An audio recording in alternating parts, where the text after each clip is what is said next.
Assalamualaikum warahmatullahi wabarakatuh. Perkenalkan, nama saya Tian Septiandi, mahasiswa dari jurusan Teknik Elektro Fakultas Teknik Universitas Siliwangi. Di sini saya akan menjelaskan mengenai hasil dari pengerjaan tugas akhir saya yang meliputi generator magnet permanen. Langsung saja kepada pembahasan pertama, yaitu mengenai judul.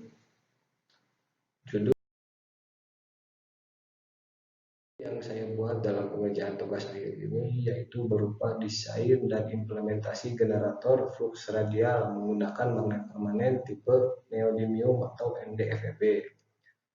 Selanjutnya untuk latar belakang, yaitu pada poin pertama yaitu kebutuhan energi listrik terus mengalami peningkatan seiring dengan pertumbuhan teknologi dan populasi manusia, sehingga mendorong pemakaian energi listrik dalam jumlah besar, terutama energi listrik yang dihasilkan oleh pembangkit tenaga listrik konvensional melalui fosil. Kemudian banyaknya penelitian yang mengkaji tentang perangkat inti dari pembangkit tenaga listrik berupa generator yang dapat dioperasikan dalam putaran rendah dengan memanfaatkan sumber energi yang berada di lingkungan sekitar serta tanpa pencatuan arus searah tambahan dalam pengoperasiannya untuk dapat menghasilkan energi listrik. Kemudian yang ketiga yaitu generator yang tidak membutuhkan pencatuan arus arah tambahan dalam pengoperasiannya merupakan jenis generator yang menggunakan magnet permanen pada bagian rotor generator. Dan tujuan pertama yaitu merancang dan membuat generator flux radial magnet permanen. Yang kedua, menguji kinerja hasil pembuatan generator flux radial magnet permanen. Yang ketiga, menganalisis hasil pengujian dari hasil pembuatan generator flux radial magnet permanen. Untuk landasan teori, yaitu generator magnet permanen flux radial merupakan mesin yang konsep arah flux magnetiknya dalam arah radial yang tegak lurus terhadap sumbu putar, sehingga arah flux searah dengan putaran rotor menuju rotator yang berada pada sisi luar rotor, seperti yang ditunjukkan pada gambar samping kiri ini. Kemudian pada gambar samping kanan merupakan ilustrasi dari prinsip kerja generator, yang dimana singkatnya yaitu berupa ketika suatu medan magnet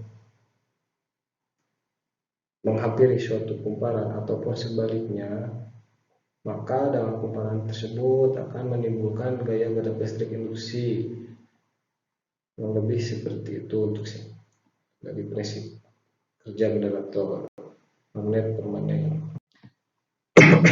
Kemudian untuk metode penelitian, pada samping kiri ini merupakan flowchart penelitian dalam pengerjaan tugas akhir saya.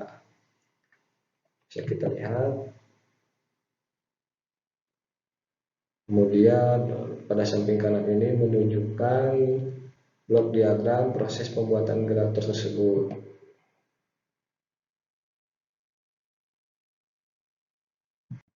Kemudian desain konstruksi dan spesifikasi generator. Kemudian, ini desain dari konstruksi generator yang akan saya buat, dimana bentuknya seperti ini. Kemudian ini merupakan pada samping kanan ini merupakan tabel spesifikasi generator tersebut. Selanjutnya desain dan spesifikasi konstruksi stator. Untuk desain konstruksi statornya seperti ini proses pembentukannya. Kemudian pada samping kanan ini merupakan tabel dari spesifikasi konstruksi stator tersebut. Selanjutnya yaitu desain dan spesifikasi konstruksi rotor. Untuk desainnya seperti ini untuk proses pembentukannya. Kemudian ini tabel spesifikasi konstruksi rotor yang memiliki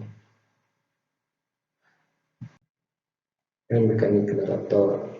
Mekanik generator di sini merupakan penunjang dalam proses pengujian generator. Kemudian ini merupakan tabel komponen-komponen yang digunakan untuk tabel komponen-komponen penunjang yang digunakan pada saat pengujian generator. Kemudian pembuatan generator. Gambar pertama yaitu menunjukkan proses pembuatan generator pada saat proses pembentukan bagian rotor generator. Kemudian ini merupakan hasil akhir pembuatan konstruksi rotor. Yang ini merupakan hasil akhir dari pembuatan alat. Selanjutnya yaitu parameter pengujian generator. Yang pertama, nilai tegangan pasca netral pada kondisi tanpa beban. Yang kedua, nilai tegangan antar pasca pada kondisi tanpa beban. Yang ketiga, nilai tegangan pasca pada kondisi terhubung beban. Yang keempat, nilai arus pasca pada kondisi terhubung beban. Kemudian ini merupakan variabel beban resistif. Ini merupakan dokumentasi pada saat proses pengukuran beban resistif yang akan digunakan pada saat pengujian generator terhubung beban. Selanjutnya yaitu hasil pengujian generator tanpa beban. Untuk nilai tegangan pasca netral pada kondisi tanpa beban bisa kita lihat pada tabel sisi kiri atas ini. Ini merupakan nilai hasil tegangan pasca netral pada kondisi tanpa beban. Selanjutnya untuk bentuk gelombang tegangan pasca netral yang dihasilkan oleh generator yaitu bisa kita lihat seperti ini. Kemudian untuk nilai tegangan antar pasca pada kondisi tanpa beban nilainya seperti ini. Kemudian untuk bentuk gelombang tegangan antar pascanya seperti ini.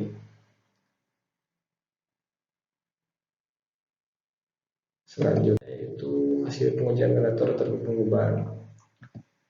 Untuk hasil nilai tegangan pada setiap pasca terhubung beban 5 ohm bisa kita lihat pada sisi kiri atas ini.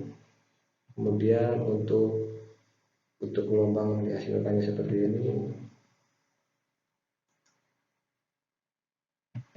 Untuk pada saat terhubung bebannya seperti ini nilainya, dan ini bentuk gelombang yang dihasilkannya seperti ini. Selanjutnya untuk pada saat terhubung beban 15 ohm nilainya pada sisi kiri atas seperti ini. Ini bentuk gelombang yang dihasilkannya. Kemudian untuk pada saat terhubung beban 20 ohm.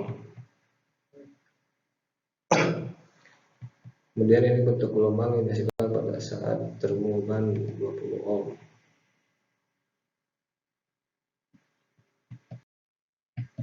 Kemudian ini merupakan nilai arus yang dihasilkan pada saat pengujian terhubung beban.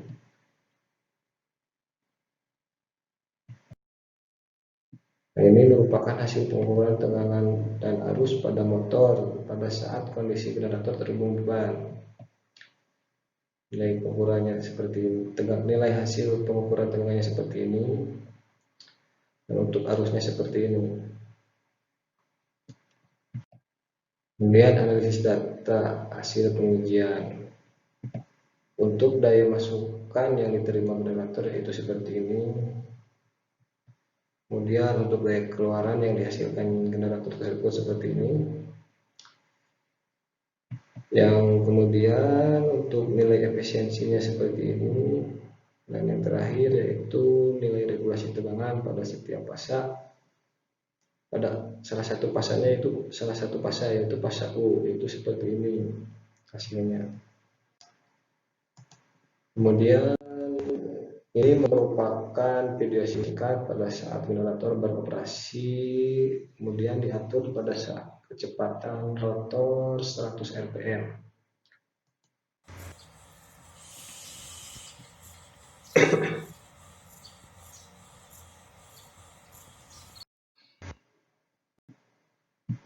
Kemudian kesimpulan pertama yaitu generator memiliki spesifikasi jumlah slot kumparan yang berjumlah 9 slot dengan kawat email berdiameter 0,7 mm persegi dan tiap kumparannya berisi 100 lilitan.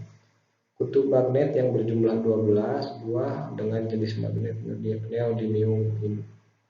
Inti besi berbahan plat besi baja hitam dengan tebal 0,8 mm. Lapisan inti besi stator dan rotor berjumlah 30 lapis plat besi baja hitam.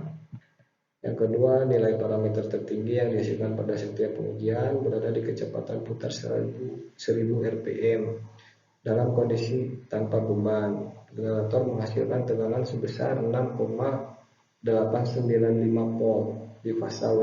Sedangkan dalam kondisi terhubung beban, generator menghasilkan tegangan sebesar 5,979 volt di fase U. Pada saat terhubung beban sebesar 20 ohm, arus tertinggi sebesar 0,806 ampere di fase V.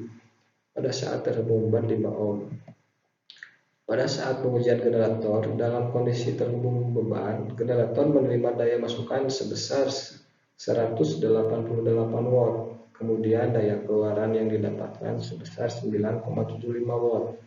Nilai tersebut didapatkan dari hasil pengujian tegangan terhubung beban 5 ohm di kecepatan putar 1000 rpm. Untuk nilai efisiensi yang didapatkan memiliki nilai yang relatif rendah, yaitu sebesar 5,2% pada saat terhubung beban 5 ohm. Sedangkan untuk nilai regulasi tegangan terendah sebesar 14,3%. Nilai tersebut didapatkan dari hasil pengujian tegangan pada fase terhubung beban 20 ohm di kecepatan putar 1000 rpm. Saran untuk saran pertama yaitu dalam perancangan generator disarankan untuk dapat memilih jenis material inti yang memang dikhususkan untuk pembuatan konstruksi generator, karena setiap material inti yang digunakan akan menentukan karakteristik generator tersebut. Kemudian yang kedua, dalam pembuatan konstruksi generator dianjurkan untuk menggunakan alat yang memiliki nilai presisi tinggi, karena demi menjaga nilai yang terkandung dalam material inti serta untuk dapat mendistribusikan aliran flux magnet tepat dengan optimal.